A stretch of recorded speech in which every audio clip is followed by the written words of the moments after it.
ak rentrée bi dañoo gis leen que ak rythme taw bi nu muy demee tey taw bi jeexul donc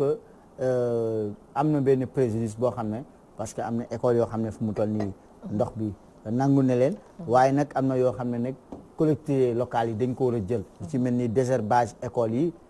loolu seen wareef la mais aussi état bi war na renforcer pour ñu daal di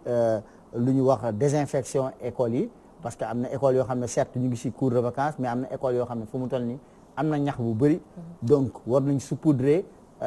école yi pour que par insectes yi fay nekk ak yooyu yëpp mais nag dafa am benn clé de répartition parce que su dee école par exemple primaire yi yooyu dañ ko dévolu ak commune yi nga xam ne mooy genre ñi nekkoon commune d'arrondissement léegi nag mooy yooyu collectivité territoriale maintenant nag su fekkee ne nag CM yi ak lycée yooyu responsabilité commune de ville yi ak conseil départementaux yi la donc léegi nag lu ñu gis nag lu bëri mooy yenn collectivités territoriales yi benn ci école yi ay fournitures scolaires dañuy xaar ba mu mat 3 mois ñu koy doog a joxe wala sax duñ ko joxe fourniture scolaire te bàyyeeku nañ comme li ñuy wax éducation compétence transférée la yenn affaires yi c'est le minimum lu ñu war a def wàllu nag infrastructure tabax état bi am na division infrastructure scolaire waxoon nañ ci seen plan que dañ def vaste programme boo xam ne dañuy tabax ay école ak kii mais nag gis nañ ne salle de classe yi renforcement yi des na parce que am na école yoo xam ne dafa vétus boo xam ne nu mu vétusté tax na même bu ñu nee dañuy tabax ci zone boobu je crois que boo ñëwee ne da ngay tabax ci zone benn zone ay école bu bees je crois que existant bi fa nekk da nga xam ne màgget na li gën nga réhabiliter loolu ba pare moo gën ngay dem di tabax lu bees parce que boo tabaxee lu bees lee jur jiyee doogu def nga bêtise kon infrastructure scolaire yi loolu war nañ ko beneen biir boo xam ne ci wàllu paj école yi parce que léegi ñu bëri xamuñu ko xam nga dañuy ne CMU par exemple genre rubrique obligatoire la dans la nomenclature budgétaire des collectivités territoriales couverture maladie universelle donc dañoo war a jël donc enrôler ay xale ci école yi mais nag y a un autre problème concernant pour CMU bi parce que léegi quel est le rôle des inspections médicalisées est-ce que duñu rey inspection médicalisée yi parce que inspection médicalisée yi plus ou moins bu ñu leen doon jël ci école à défaut que amul infirmerie bu infirmerie bi defee soins primaires yi da les renvoyer vers les inspections médicalisées léegi aujourd'hui est-ce que inspection médicalisée yi am nañ seen raison loolu war lañ tamit gëstu waxtaan ci loolu que lan mooy avenir inspection médicalisée yi bu Dakar am na fii Grand Yoff la nekk mais lan mooy avenir am loolu aussi ce sont des choses yoo xam ne war nañ ko discuter dans les départements chaque fois on fait des CDD pour la rentrée scolaire mais actuellement dégguma fenn fu ñu def CDD lan moo tax defuñu ko peut-être que am na ñuy évoquer problème mu taw bi l'urgence c'est dans les mais je dis que gouverner aussi c'est anticiper sur les problèmes beneen affaire boo xam ne moo am le cas de l'état civil kayitu juddu moom vraiment l'accès enregistrement à l'état civil kooku c'est un réel problème dans notre pays parce que beaucoup d'enfants tey soo xoolee qui est un droit kenn enregistré leen au niveau de l'état civil conséquence directe dañuy dem ba ay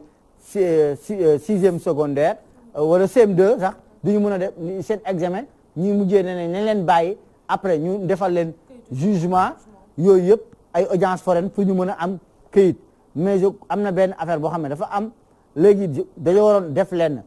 pour si man bépp poste de santé wala maternité boo xam ne rek day def accouchement rek nañ fa def centre d'état civil pour permettre obligatoirement parent bi su kiwee rek ñu téye sax kayit bi mais mu wax turam ak yëpp ñu enregistré ko teg en attendant pour que bu fekkee ne ëllëg kooku ñëw na fay parce que parfois day am rétention ne bu fayul duñ ko jox certificat d'accouchement bi pour mu déclarer mais je crois que su fa maternité bi nekkee ci état civil bi ci biir ñu bind loolu enregistré ko déjà pour ëllëg même s'il y a du retard pour le paiement lu muy dem fay certificat d'accouchement mais fekk xale bi ñu enregistré ko tel je crois que loolu aussi parents yi war nañ ci am benn responsabilité parce que waroo def leen nga ne yow bu xale bi juddoo ñu ngénte récupérer naa samay frais bon plus ou moins nañ ma baal c'est lalu hôpital bi kee ne bon man peut-être ku mu doon dem chaque fois visite médicale ku góor ki ñu séddoo ci ndawtal yi après pare nañ ci sunu doom je crois que loolu moom c'est une démarche irresponsable. Bon j'en profite nag j'en profite peut-être waxtu bi comme li ngay wax xoj nañu parce que tey moom beneen affaire boo xam ne tamit dañ koy j'en profite ndeysaan pour rendre un vibrant hommage au défunt inspecteur Dina Diop qui était à Pikine inspecteur de l'éducation bu décédé ñu ngi ko yóbbu gën gi neew fa lañ ko jotee géej ñu ngi ñaan yàlla na ko yàlla xaree àjjana parce que une personne très disponible il n'hésitait pas à chaque fois elle n'hésitait pas du moins à te t'appeler au téléphone di la ne mais alors ndax yëg nga lii y a des réformes di la wax ay affaires te loolu vraiment ñun aussi même journaliste ñoo war a dem à la recherche de l'information mais c'était une personne très disponible ñu ngi jaale waa këram yëpp di leen wax vraiment bravo Diné parce que tu as servi aussi l'éducation ci beneen côté boo xam ne moom laa bëggoon surtout jiitu c'est l'état des accords parce que tey enseignants yi ñu doon xaar le problème de la formation diplômante les actes administratifs les prêts DMC yooyu yëpp tey ak les parcelles à usage d'habitation yooyu yëpp ce sont des questions qu'on avait promis de régler certes am na benn rencontre bu ñu defoon Saly pour avec le Haut Conseil du dialogue social autour de ces questions de ces revendications des enseignants mais waaw waroon nañu gisante démb ou tey waaw pour mën a finaliser ce qui a été dit mais aujourd'hui li ñuy xaar parce que ñoom enseignants yi nee nañ bañu année apaisée mais lu ñu bëgg le respect des accords le respect des accords c'est d'abord la consolidation des acquis. Mais on a l'impression que les choses se répètent à chaque fois loolu la ñuy laajte à 2 mois wala à 2 semaines de l'ouverture des classes dañuy woote rencontre mais on a l'impression que bu ñu jàngee fii ak novembre décembre ñu commencé war grève donc loolu la ñuy wax les mêmes causes produisent donc les mêmes effets et donc la conséquence directe un système éducatif en ébullition parce que tamit soo xoolee li am ci enseignement moyen secondaire wala élémentaire moo am aussi dans l'enseignement supérieur. N'oublions pas que dans l'enseignement supérieur il y a un réel problème d'infrastructure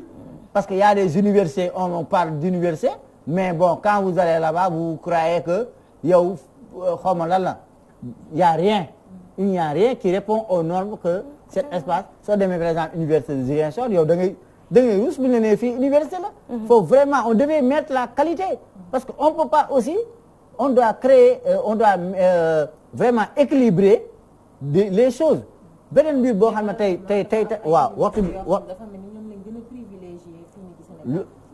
loolu dafa am. beneen mbir boo xam ne tamit am na loo xam ne tey travail les enseignants ñu ngi koy xaar mooy le problème. de l'IPRES le problème de l'IPRES là les gens doivent être édifiés parce que l'IPRES ñu ngi koy coow ni mais la responsabilité y a un problème dañuy wax entre le directeur et le PCA mais au fond duñu édifier leen xamuñu ne que aujourd'hui les syndicalistes qui sont au sein de l'IPRES sont en train ñu ngi téye noppi si un problème boo xam ne bu demee ba ci kanam si ça va pourrir tout le monde va en pâtir pourquoi je dis ça parce que tey les entreprises ne recrutent plus ils ne signent plus de CDI léegi s'ils ne signent plus de CDI donc ces gens ne pourront pas cotiser pour les actuels retraités pour ñu mën a fayeeku seen pension donc à la longue retraités yooyu dinañ dem ba perdre dootuñu am percevoir seen pension te existant bi am foofu patrimoine IPRES effectif bi dafa pléthorique parce que directeur bi recruter na ëpp capacité donc conséquence bi dina dem ba nga xam ne dañuy am benn kii te li ñuy wax yëpp ñu ngi ci benn bataille politique boo xam ne l'État laisse faire dañ dem nag ba benn stade boo xam ne nag les agneaux du sacrifice seront les travailleurs et les syndicats qui sont là-bas sont en train de se taire donc ñoom qui ne dit rien consent parce que ñoom li ñu fàttali ne ce sont les représentants des travailleurs yëpp ñoom ñoo leen fa représenter kon quand les acquis des travailleurs sont menacés eux ils doivent parler mais ils sont en train de se mourir dans le silence donc enseignants yi tey dans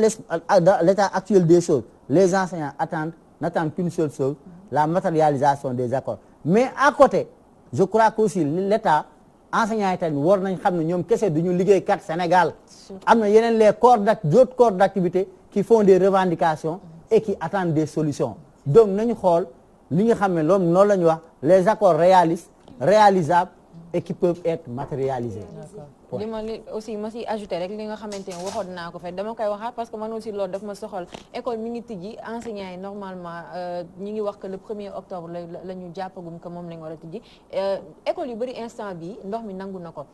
ay ñax ñi ngi fa ndox mi nangu na école yi ndox mi taa fa aussi am ay nit yoo xamante ne seen kër yi dafa inondé ñu jël leen délocaliser leen yóbbu leen ci école yi jox leen fa ay abri provisoire te moins d'1 mois moom moo des ci li nga xamante ne mooy ouverture des classes loolu tamit autorités yi nañ ci bàyyi xel bu baax comme ubbi tey jàng tey la ñu wax nañ ko daal di jëfe rek. je me rappelle comme la fekk lu mu wax gis nga école Omar Dia Diouf je pense que ex école Barak. ubbi nañu xale yi décembre lañ jàngi. am na benn at xuma ban at la. loolu également yooyu temps 2005 la woon. temps 2005 mais actuellement nii amaguma nag écho. que banlieue bi am na. fu nekk genre waaw foo xamee ne nekk na abri provisoire. je pense que fu ñu mën a foo nekk ne relogé nekk na fa ay sinistrés yi dem nañ fa. mais daal li ma mën a wax daal. li ma wax sànq moom mooy kaaw état des lieux loolu la daal. d'accord ñu ngi lay remercier bu baax Théodore Semedo. oui di wax nag téléspectateurs yi. bon dig invité bi nous a fait faux bon. je crois qu'on aura l'occasion la semaine prochaine et aussi pour inviter aussi les parents d'élèves ils font partie du système. ak ci yeneen jotaay pour ñu mën a wax gën a jukki ci rentrée scolaire bi. d'accord loolu dinañ ci ñëw semaine prochaine ak Théodore Semedo mu fas yéene wax ba tey ci li nga xamante mooy rentrée des classes yi et espérons que incha allah semaine prochaine invité am dina ñëw rejoindre sur le plateau dañuy daal di ñëw nag léegi nii ñu ànd ak Sow Poulo ci rubrique actualité.